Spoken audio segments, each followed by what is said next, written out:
Today I'll be taking you along with me to Deep Cove, along the interim route for the northern part of the Spirit Trail in North Vancouver.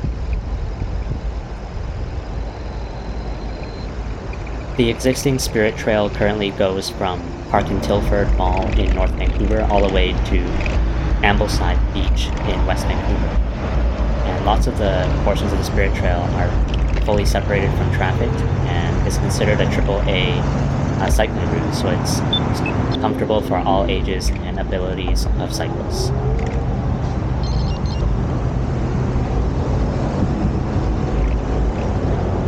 The route I'm taking today is a route I found on the District of North Vancouver's cycling plan, and it'll be a combination of multi-use paths, neighbourhood bikeways with signage, road markings, wayfinding signage, and possible 30-kilometer speed limit signage.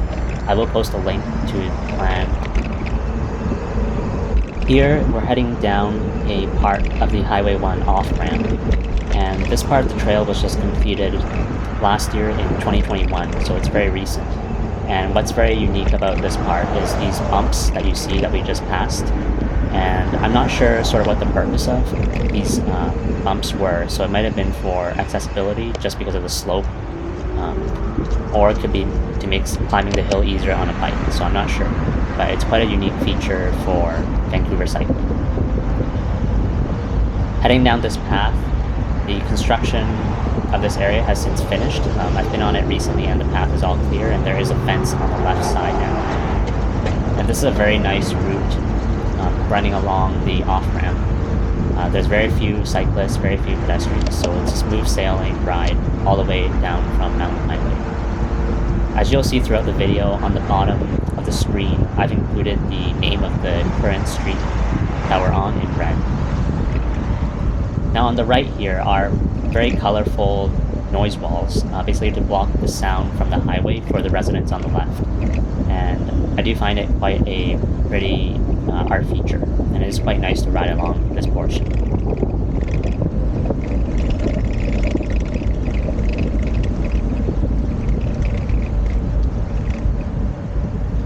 The current section along Keith Road, this section is all brand new, basically from the Lower Lynn Highway Interchange project. If you'd like more information about that project, you can Google it. It's a huge project and way too much detail for me to go over in this video.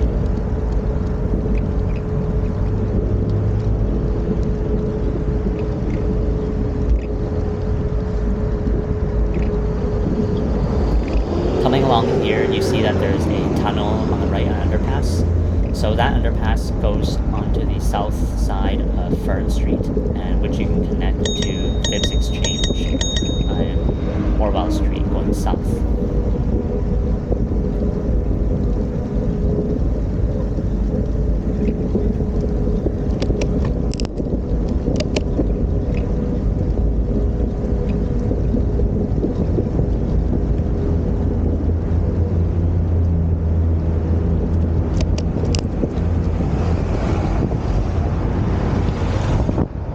We are now approaching the intersection of Mount Seymour Parkway and Maplewood, and as you can see on the upcoming crosswalk, there's no elephant's foot or cross bike symbols, which means that legally you have to dismount to cross the crosswalk here, and also here. What was interesting about this intersection is that the crosswalk has to be activated by pressing the button. As you can see before, it was showing the do not cross hand, but once I hit the button, it turned to pedestrian. So basically, you would have to be at the crosswalk to activate the button first, and it wouldn't switch for you if you didn't press the button. Here we're running along a nice stretch of multi-use path near the Superstore on your right.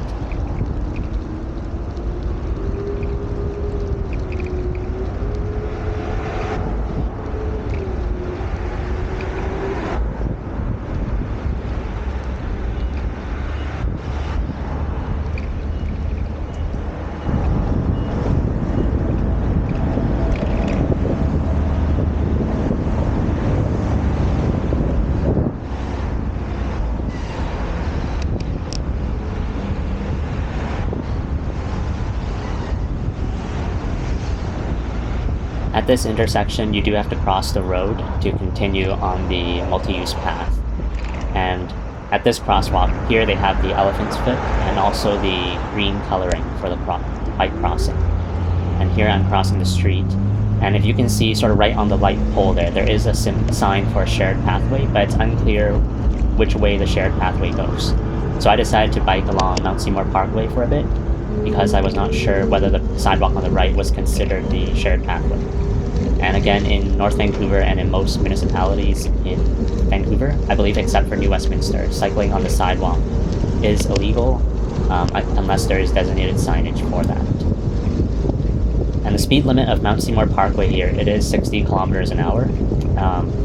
And cars do tend to speed maybe 5 to 10 kilometers over, so I didn't feel super comfortable riding along this section. I was glad there was a red light behind me that kept the cars far, but I wanted to get off this path.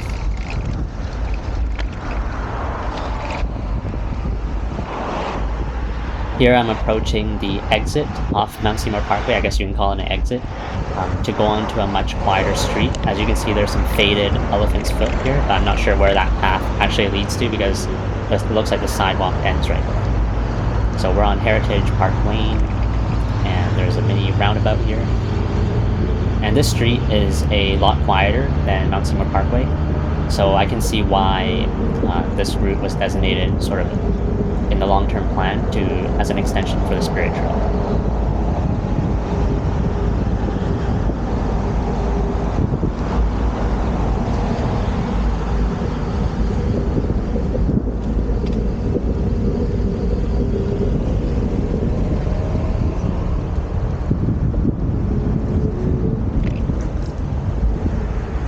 We are approaching Riverside Drive now, so be very careful on this slip lane. Again, it's not a bike route, so go at walking speed.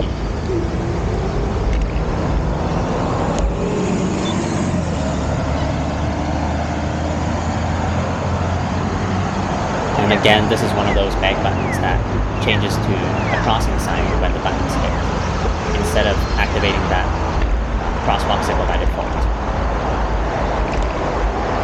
So over here, there is no bike infrastructure yet.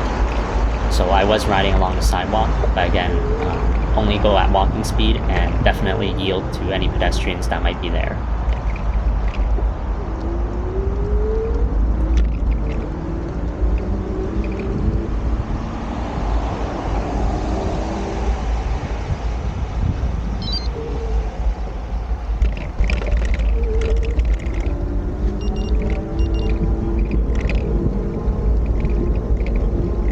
We just turned onto Wit Ridge Drive, and I would say this is sort of where the quieter part of this new plan for the Spirit Trail begins.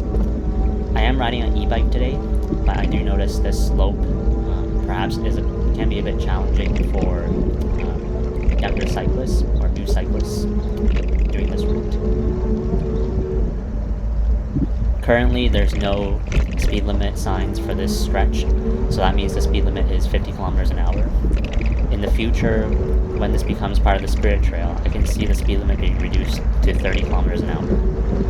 But other than that, it is a pretty quiet local street, so I don't see much treatment is required for this part of the road.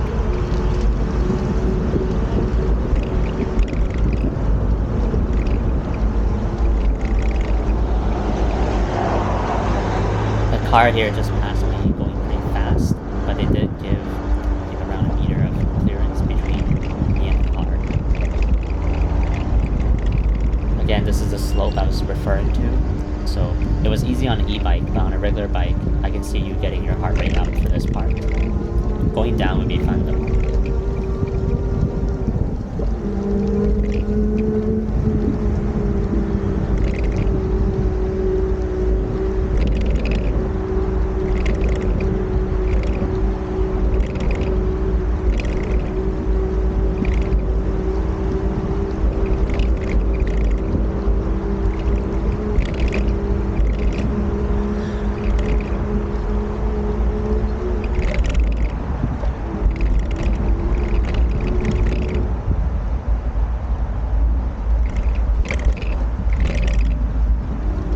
This is where we're going to head off the road onto a small trail behind some homes. And again, it's my first time riding in this part of North Vancouver, and all of it was quite interesting to me. What I like about the design here is that the homes back right onto the trail. You can see the doorways into the homes that face right onto this trail.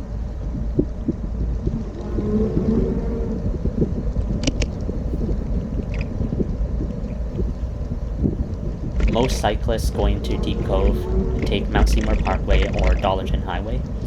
Mount Seymour Parkway is the northern route. The speed limit there again is 60 kilometers an hour. And I haven't been brave enough to go on the Mount Seymour Parkway just because I'm still a novice cyclist. With Dollarton Highway, same thing. There's not really a shoulder. The speed limit over there is 50 kilometers an hour, so that's the southern route. But again, at some portions I believe there are no shoulders.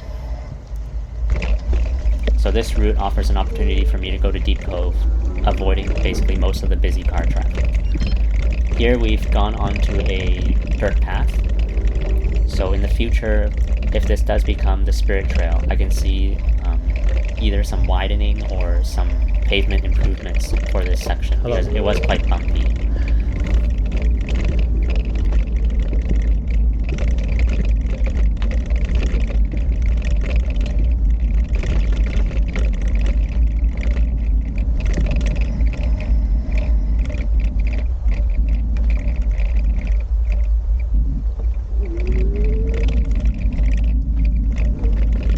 Also, within these trail systems, I find it really important to slow down when you're approaching a pedestrian or dogs, and ring your bell if they don't see you, just because at some points it can be quite narrow.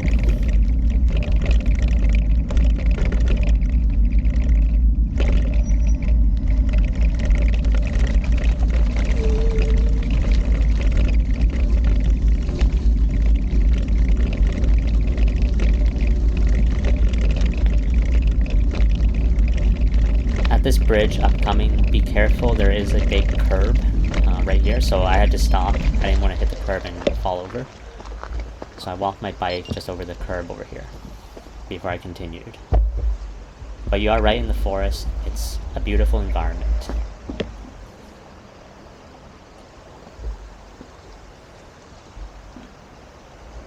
Mark this spot.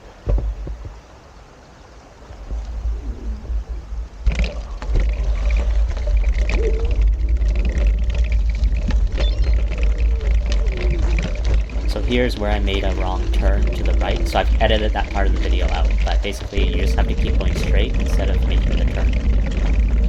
And the pavement here does get a little rougher, so there's a lot of gravel, so I was on, I think, 35mm tires, so if you're on road bike tires, I would be careful, but for hybrid bike tires, this should be no problem.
Here, it's what I didn't expect.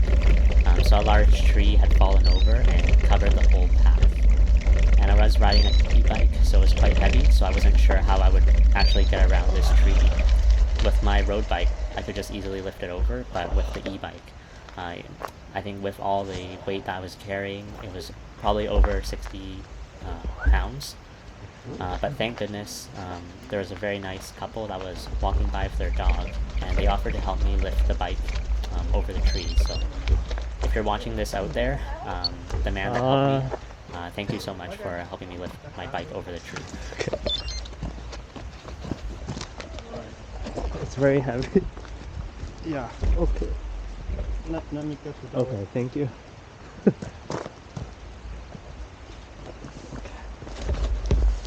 Okay, you got it?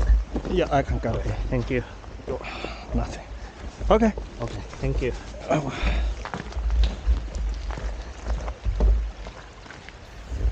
Thank you. Again, thank you so much. You deserve a medal. So off we go and continuing along this path.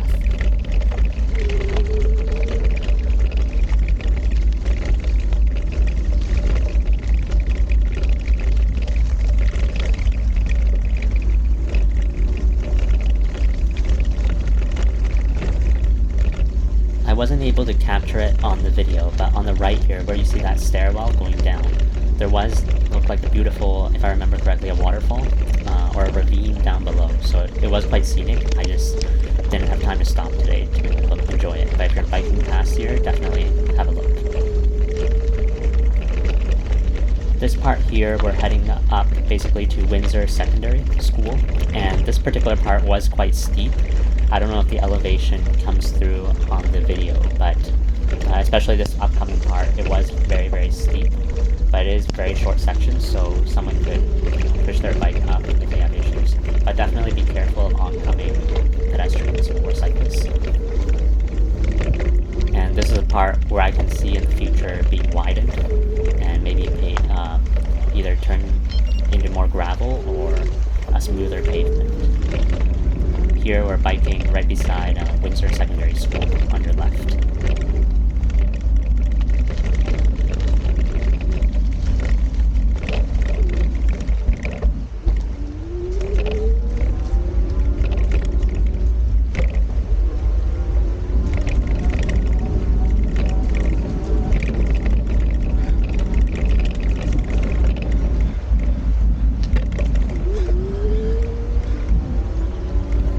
Here we're coming up to some bollards, the 3 poles in the ground.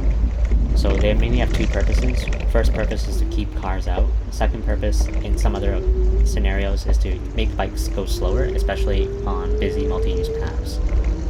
And the width between each bollard for this particular one was quite nice because it was wide enough to bike through, no problems.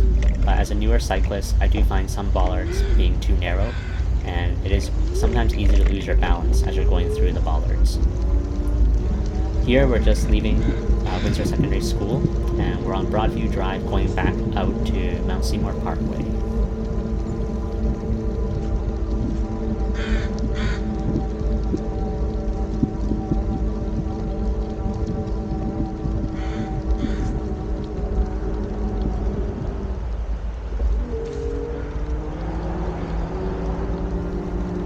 In this part, I edited out the time that I was waiting at the stop sign for traffic to clear, but it was a good probably minute or two before I could find an opening to get onto the road.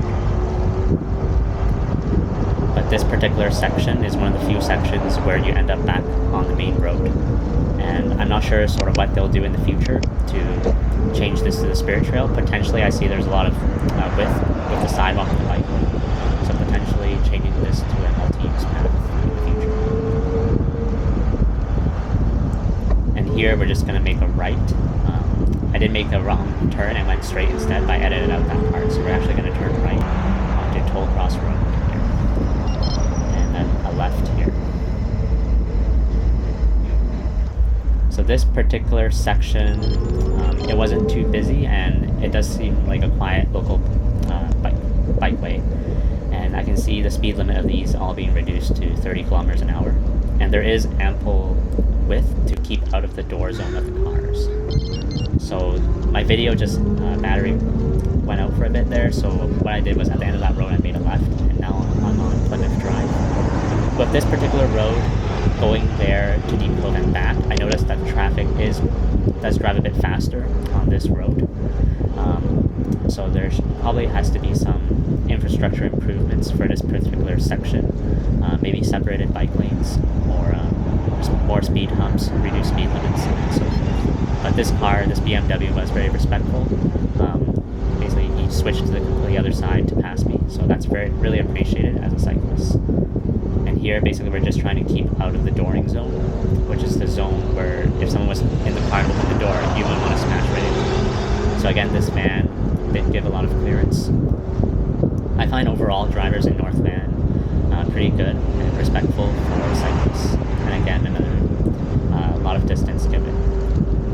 So we're going to end up back onto Mount Seymour Parkway up ahead.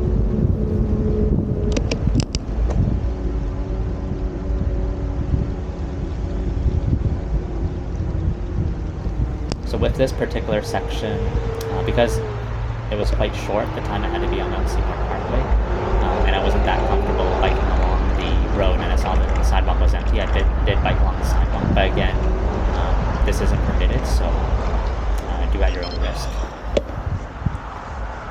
So I did see a pedestrian ahead waiting at the bus stop, so definitely I got off the sidewalk and decided to bike along the road instead. So just had to make sure it was clear, so the cars do go pretty fast, as you can see in the video.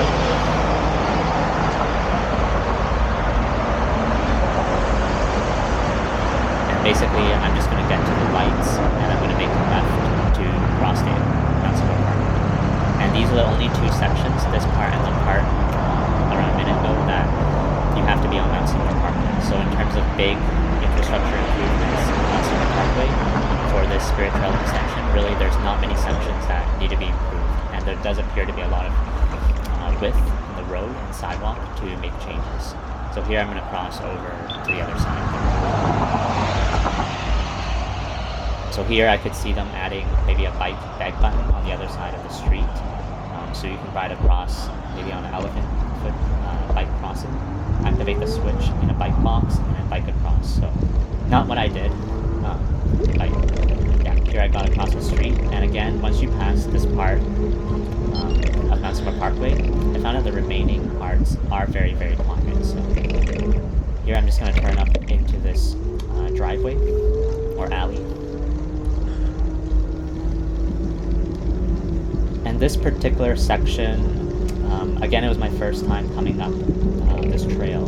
It was hard to find the continuation of the route that I planned, so I was looking sort of for the opening to a parallel trail that runs along the left here.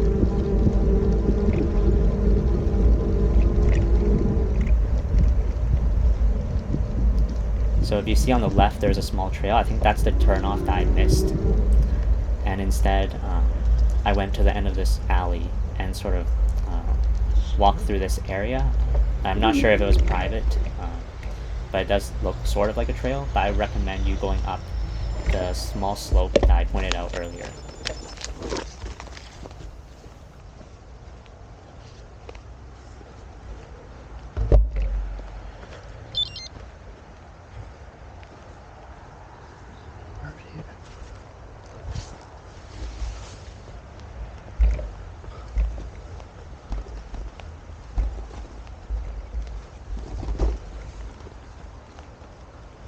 In this part, basically, I was hiking a bike here.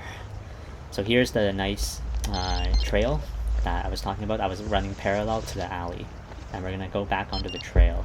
And this part's all paved, and I believe this is classified as a formal multi-use path.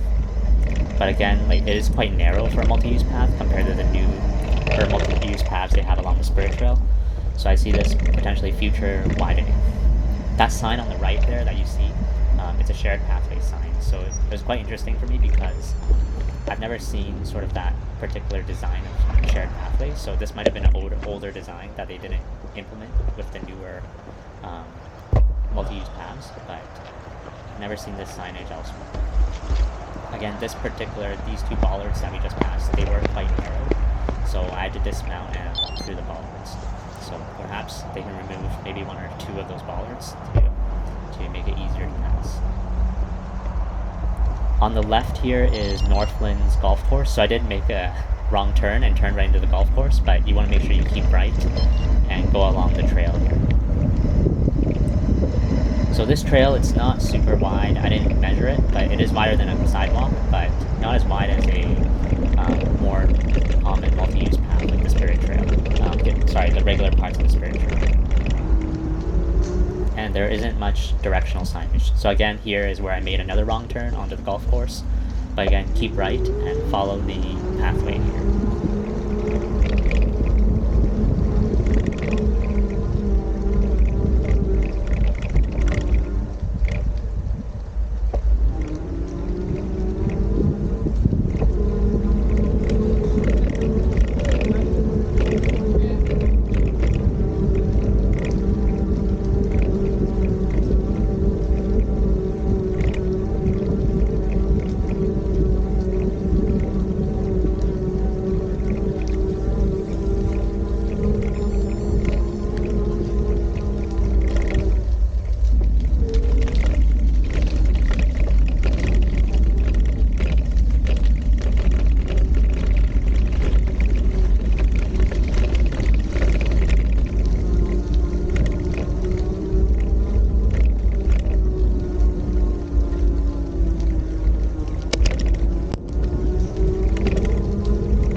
Right here were some very pretty homes. I really like the design of the fence here with the homes, and they look quite new, so not sure when they were constructed.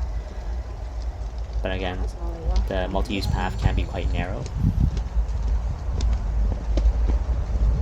Thank you.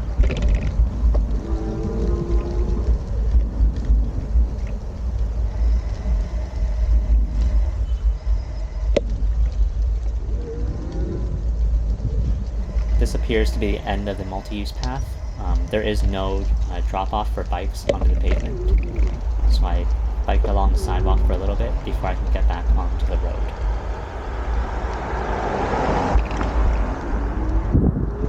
So now we're already in Park Gate, so not too far from Deep Cove, and so far it's been quite a pleasant ride, except for the parts along Mount Seymour Parkway.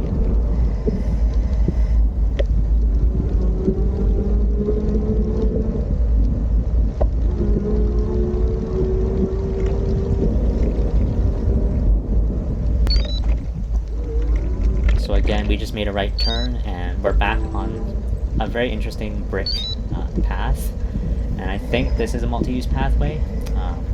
Let's see if we see the signs up ahead. So nope, that's just a dog litter sign. So there's no multi-use pathway signage, but it does look like a multi-use path. This particular bridge was quite narrow, and I did on the way back find a detour. So here I almost got off the bike just to make sure I didn't fall. But if I had gone on the way back, you can actually come out from the left there, and that takes you on a much wider route instead of this narrow bridge. So that also connects back onto Park Gate.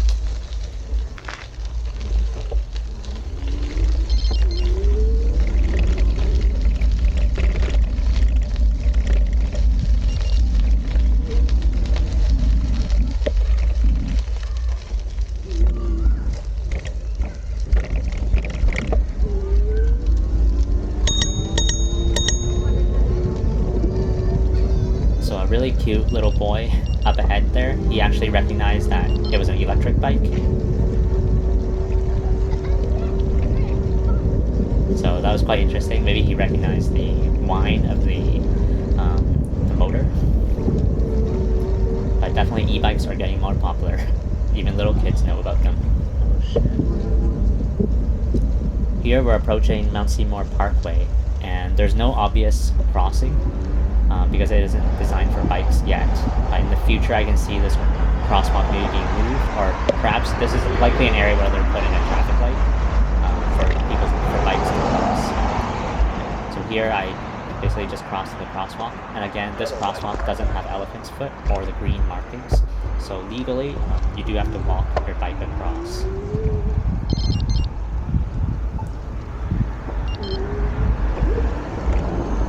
So here we're on a small section of bike lanes. So this bike lane is actually for bikes going up to Mount Seymour, and I won't be going up to Mount Seymour today.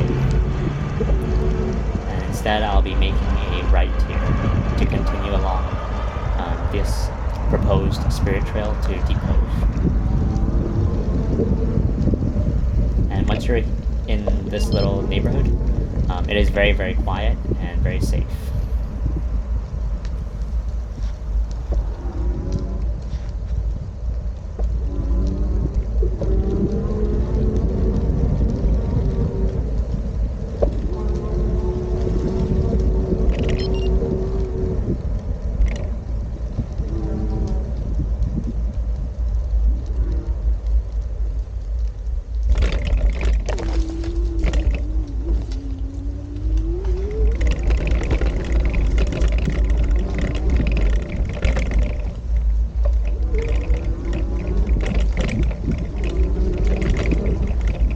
This particular part is very narrow. It's almost sidewalk width, so I can see them having to widen this part in order to convert it to the spirit trail grade. But it does seem that there is some space to widen this path.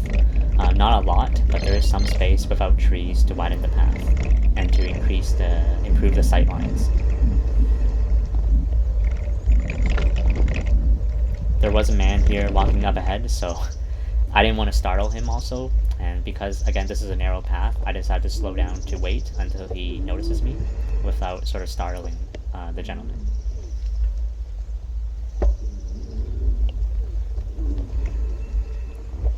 So I just decided to wait here for a bit so he can walk, but he does notice me after a while. I think he turned around, and after that then I decided to go around him once he gave me the okay to.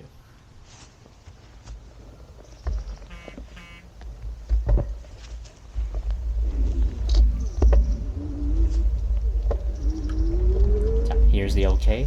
So thank you very much. And here we're off again towards Deep Cove.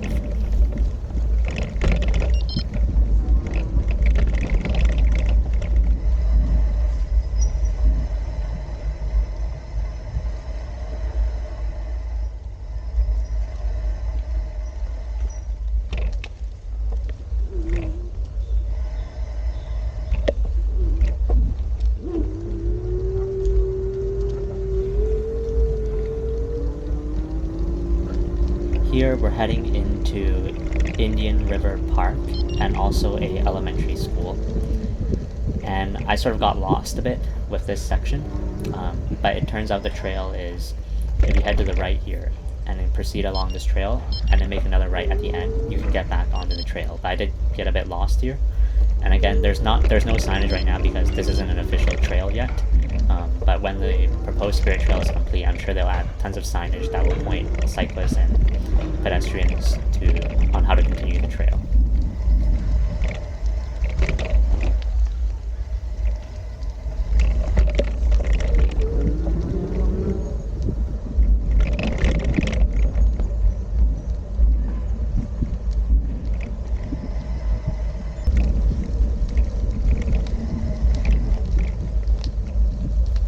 And now we're back on the red brick road and back along the trail.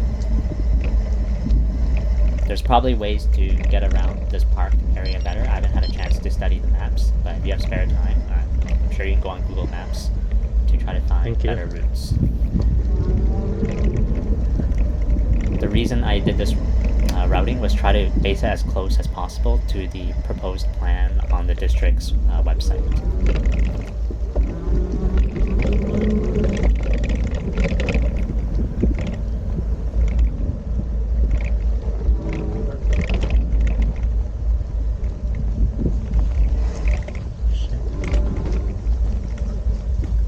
Here again we're heading out of the trail, and there is no drop off here, so be careful.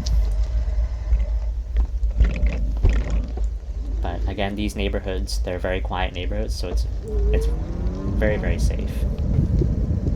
I don't see much treatment needed in the future, maybe just some signage when this does become the formal spirit trail. And I think this cyclist on the left, that was the only cyclist I saw today. So I wonder where he was coming from.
This upcoming part of the trail is probably my favorite throughout the whole trail.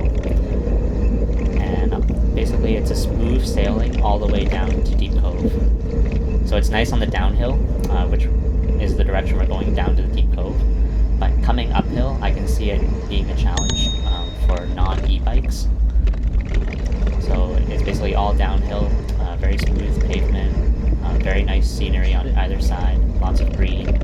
Lots of trees, and you can get up to a pretty quick speed down this trail here.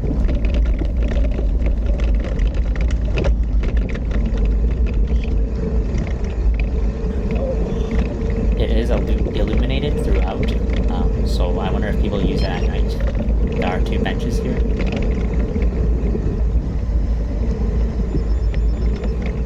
But this particular section does remind me of the Spirit Trail section near Moodyville, and running out sort of above the low-level road. So it did feel like Spirit Trail grade to me.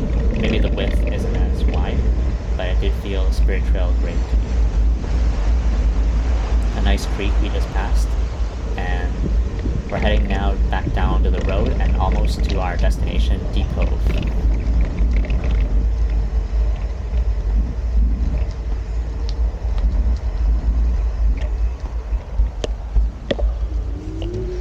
I would say that grade of this hill may be similar to the grade near Park and Tilford, where you head up sort of to that bridge that crosses 3rd Street, but it is a longer hill.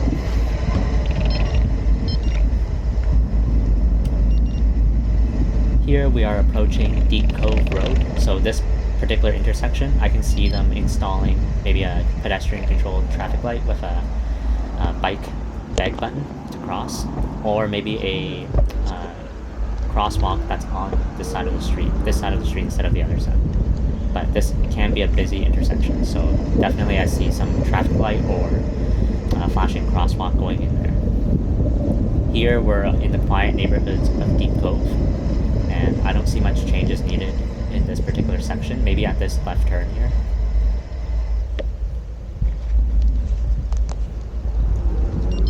Basically going to exit this road onto a trail that will take us almost all the way into the heart of Deep Cove. And it was quite exciting because since starting to bike around 2 years ago, I've always wanted to bike to Deep Cove, but I wasn't comfortable biking on Seymour Parkway or Dollarton Highway. So it's nice that I got a chance to come out to check out this new proposed route for the Spirit Trail, and also to explore a bit of Deep Cove. And it was a cloudy day on a weekday, so it wasn't too busy, but I can see this trail being really busy on weekends with pedestrians, so it might not be the best time to take your bike out, because again, the trails, some of the parts were quite narrow, but on a weekday it was no problem.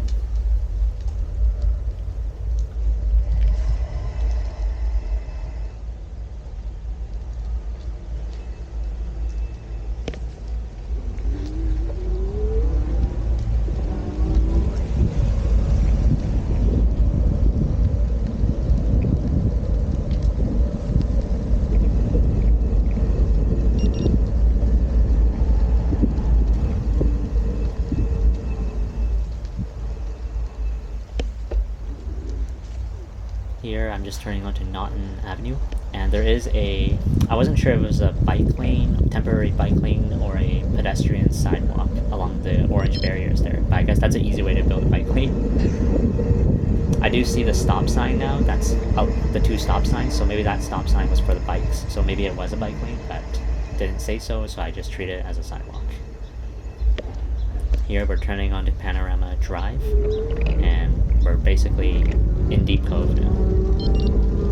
And again, these are very quiet roads. Now I'm not sure on the weekends in the summer, they're going to be a lot busier, so not sure if there's going to be any separated bike lanes in these areas, because I can see it getting quite busy in the summer months. And here we've arrived in Deep Cove. So on the road on the right, they've converted that to a one-way, and then the rest into a patio zone. But that's for another video. Here I'm just talking about the Spirit Trail.